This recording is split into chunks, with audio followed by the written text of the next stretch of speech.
We are back boys, we are back.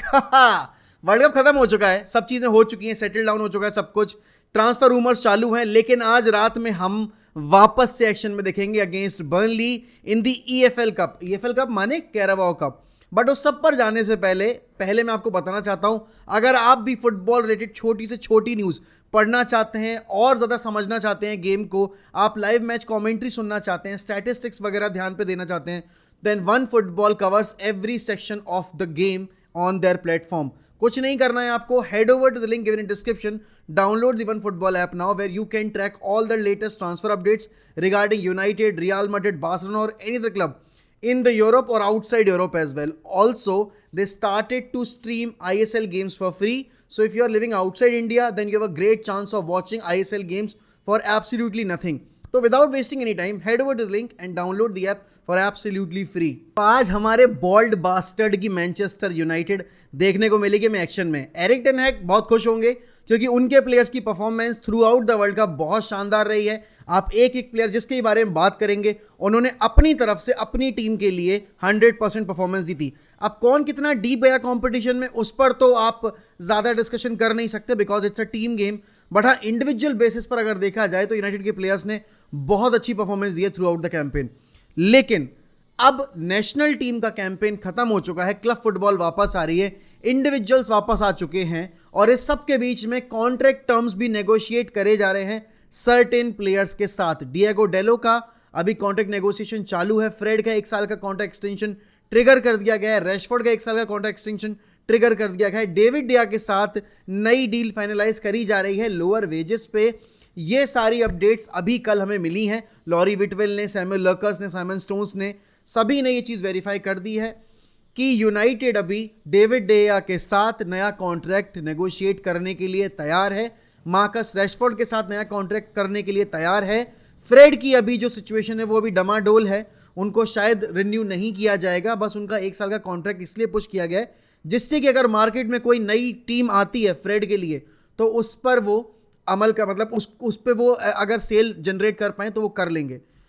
David डिया को lower salary पे नया कॉन्ट्रैक्ट देने की बात कही जा रही है। डेविड डिया इज एट 375K पर वीक पर यूरोज के उस पे वेजेस पर है।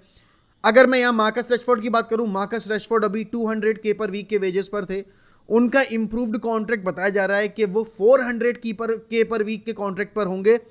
Much bigger than what Sancho is earning, much better than what David डिया इज अर्निंग। अब बात यहाँ आती है कि फिर हमने सीखा क्या पुरानी गलतियों से, जो गलती हमने सेंचो के टाइम पर की या फिर जो हमने गलती पिछली बार मार्शल और रैशफोर्ड को कॉन्ट्रैक्ट देते टाइम की थी, क्या वो गलती हम दोबारा दोहरा नहीं रहे हैं? क्या हम सेम प्राइस मतलब एक्सीड करके नहीं उनको दे रहे हैं? अभी डेविड, अगर मैं बात करूं, डेविड डिया ने अपने आप को प्रूव किया था 8 साल या 7 साल, उसके बाद आपने उनको वो कॉन्ट्रैक्ट दिया था। लेकिन अभी रैशफोर्ड ने पिछले 6 साल में खुद को किस तरीके से प्रूव किया है, किस लेवल पर आप ये कह सकते हो कि Marcus Rashford is a leader? He is not a leader, and if he is not a leader, on what basis you are actually giving him 400K per week? अब यहाँ पर नासर अल खलीफी का स्टेटमेंट जो आया था दैट अगर रैशफोर्ड अवेलेबल है तो हम बिल्कुल उनके कॉन्ट्रास्ट से बात करेंगे and we would definitely want to bring Marcus Rashford on board. अब कल बहुत ही अनरिलायबल सोर्स से आई है न्यूज़, लेकिन ये देखो न्यूज़, मुझे पता था कि ये न्यूज़ बिल्कुल जनरेट होगी कि एम्बापे से यूनाइटेड का नाम जोड़ा जाएगा। अब यहाँ पर पॉसिबिलिटी एम्बापे के आने की कब बनेगी? When Marcus Rashford is not in the team, because Rashford और एम्बापे का सेम प्रोफाइल है, ऑलमोस्ट सेम ट्रेट्स हैं, but Mbappe is a much much much much much better player than Marcus Rashford. अब अगर एम्बापे छोड़ रहा है PSG तो उसका पहला प्रेफरेंस क्या होगा? एक ऐसे क्लब में जाना जो कि उसको स्टेबिलिटी ना दे, जो उसको चैंपियंस लीग में लगातार रन ना दे, क्योंकि उसको अपना जो स्टेटस है वो मेंटेन करके रखना है, बल्कि इंप्रूव करना है। तो यूनाइटेड अभी उस पोजीशन में नहीं है कि एम्बापे जैसे प्लेयर को लाकर उसको कंटिन्यूएशन में सक्सेस दिखा पाए, क्योंकि अभी हम प्रोग्रेशन स्टेज में नहीं है, अभी हम हैं एक रीबिल्डिंग फेज में। तो अब अगर यहाँ पर रीबिल्डिंग फेज में एम्बापे जैसा प्लेयर आएगा और वो देख रहा है Holland on the other hand man city में लीग डोमिनेट कर रहा है, डोमेस्टिक कप्स जीत रहा है, चैंपियंस लीग में वन ऑफ द फेवरेट्स की तरह उतर रहा है, तो ये डील तो ऑफ द टेबल हो ही चुकी है। एक सिनेरियो जो अल्टीमेट सिनेरियो बन सकता है एम्बापे के आने का, that United qualifies for the champions league, they and up winning the Europa and हम अच्छी साइनिंग करें and start building the project around Mbappe, जो कि पीएसजी ने उनको दिया था प्रॉमिस करके, but that is very highly unlikely. Ronaldo के फ्यूचर पे थोड़ी बात करते हैं यहाँ पर। रोनाल्डो देखो, अभी आपको पता है कि टेबल पे कॉन्ट्रैक्ट अभी कोई नहीं है अदर देन एल नसर। चेल्सी का नाम जोड़ा जा रहा है, Chelsea is a possible place जहाँ पे रोनाल्डो जा सकते हैं। लेकिन बात यहाँ आती है कि क्या ग्रैम पॉटर लाना चाहते हैं रोनाल्डो को, या फिर ये टॉड बोली का आइडिया है कि रोनाल्डो को लेकर आएंगे, फैन बेस को थोड़ा अट्रैक्ट करेंगे थोड़ा सा, क्योंकि परफॉर्मेंसेज में काफ़ी ज़्यादा डिप आया है। अब मेरा पता है कंसर्न क्या है एज अ रोनाल्डो फैन। पहली बात तो ये, I don't want Ronaldo to go to Chelsea, but ठीक है अगर वो चला भी जाता है, चेल्सी का अगर सीजन खराब हुआ ना, the fan base of Chelsea and the media will butcher him.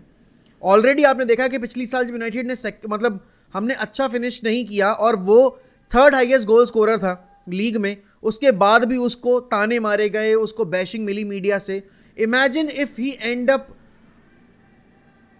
Without scoring goals at Chelsea, तो उसका क्या हाल किया जाएगा। And that is what I am concern about कि यार रोनाल्डो जैसा प्लेयर जिसका साल इतना एवरेज रहा है क्योंकि उसको गेम टाइम नहीं मिला, उस और मतलब अगर पर्सनल लेवल पे देखा जाए तो बहुत ज़्यादा खराब रहा है, he lost his baby and everything. तो उस लिहाज से I don't think Chelsea is the right place for him, क्योंकि चेल्सी खुद अभी स्टेबल सिचुएशन में नहीं है। Although they have got champions league football, वहां पर चैंपियंस लीग में अगर अच्छा कर गए तो एवरीवन विल से कि देखा रोनाल्डो ने चेल्सी के साथ ये कर लिया वो कर लिया। I agree to that part, but the chances of ending up as champions of the Europe are very very slim। And Chelsea का आगे प्रोग्रेशन जाना डिपेंड करता है कि भाई ग्रैम पॉटर अपने सिस्टम में कितने चेंजेस करते हैं, इनके जो इंजर्ड प्लेयर्स हैं वो कब वापस आएंगे, ऑल्सो ये साइनिंग्स कौन सी करने वाले हैं। यहाँ पर अब बात करते हैं भाई आज के मैच की, बर्नली वर्सेस यूनाइटेड। तो बर्नली अपने 23 जो लास्ट गेम है यूनाइटेड के अगेंस्ट उसमें से सिर्फ एक जीती है, लेकिन ये बर्नली शॉन डाइश की बर्नली नहीं है, ये वाली बर्नली बैठी है चैंपियनशिप में नंबर 1 स्पॉट पर।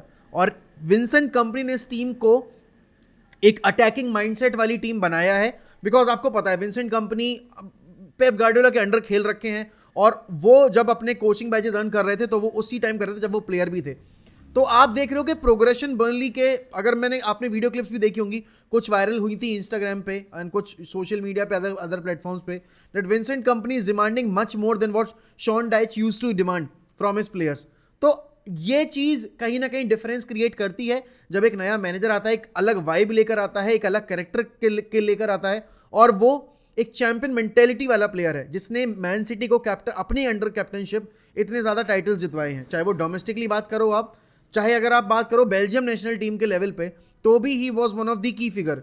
तो वो एक चीज़ बिल्कुल एक डिफरेंस मेकर होगी आज के गेम में। लेकिन जैसे मैंने कहा कि यूनाइटेड के प्लेयर्स अच्छा परफॉर्म करके आए हैं वर्ल्ड कप में, और हाँ आपके लिसांद्रो मार्टिनेज और राफेल वरान नहीं है, ब्रूनो फर्नांडिस स्टार्ट करेंगे या नहीं करेंगे वो हमें नहीं पता है, Diego Dalot is not going to start, ये तो कंफर्म बात है।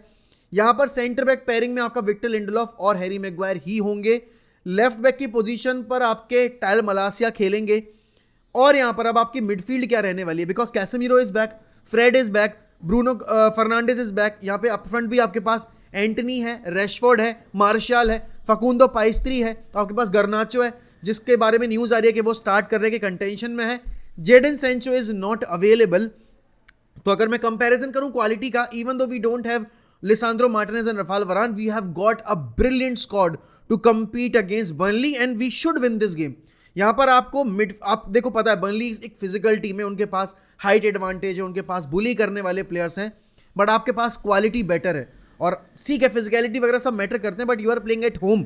और स्कॉट मैकटोमिने ने आखिरी मैच में जब हमने खेला था तब उन्होंने गोल स्कोर किया था, गर्नाचो वॉज टॉप नॉच जब हम वर्ल्ड कप से जाने से पहले ब्रेक मतलब हमारा आखिरी मैच था। तो उस लिहाज से देखा जाए तो मोमेंटम अभी यूनाइटेड के पास है, लेकिन जो हमने इस वर्ल्ड कप ब्रेक में मैचेस खेले उसमें हमने अच्छा परफॉर्म नहीं किया। बट ध्यान में देने वाली बात यह कि उस टाइम हमारे 14 प्लेयर्स इंटरनेशनल ड्यूटी पे गए हुए थे, तो that is what the difference is. अब यहां पर बात आती है कि टीम सिलेक्शन किसका होगा, तो डेविड डिया will be the obvious choice. Dubravka ने कुछ इतना खास किया नहीं, उनको जब मौका मिला अभी मतलब बीच सीजन में जब हमने 2 फ्रेंडलीज खेले। तो राइट बैक पर आपके पास वैन बिसाका है। वैन बिसाका के बारे में भी अपडेट ये है कि United are trying to offload Van Bissaka as soon as possible, जिससे कि थोड़े फंड जनरेट हो पाए।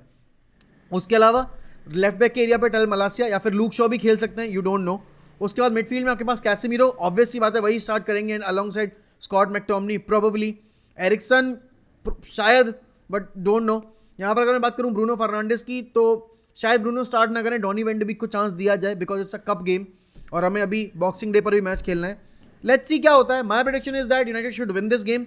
एंड मैं सही बताऊं ना, सब चीजें एक तरफ, लेकिन I am really really really really really happy that we are back in action. And that's what the most important part is यार. क्लब फुटबॉल की वापसी हुई है, एक अलग तरह का एनर्जी लेवल आपको देखने को मिलेगा प्लेयर्स के अंदर, एक्साइटमेंट लेवल फैन बेस के अंदर, सोशल मीडिया पे हाइप वापस से क्रिएट होगी. World Cup was a brilliant edition और यहां पर वर्ल्ड कप की अब हाइप ओवर हो चुकी है.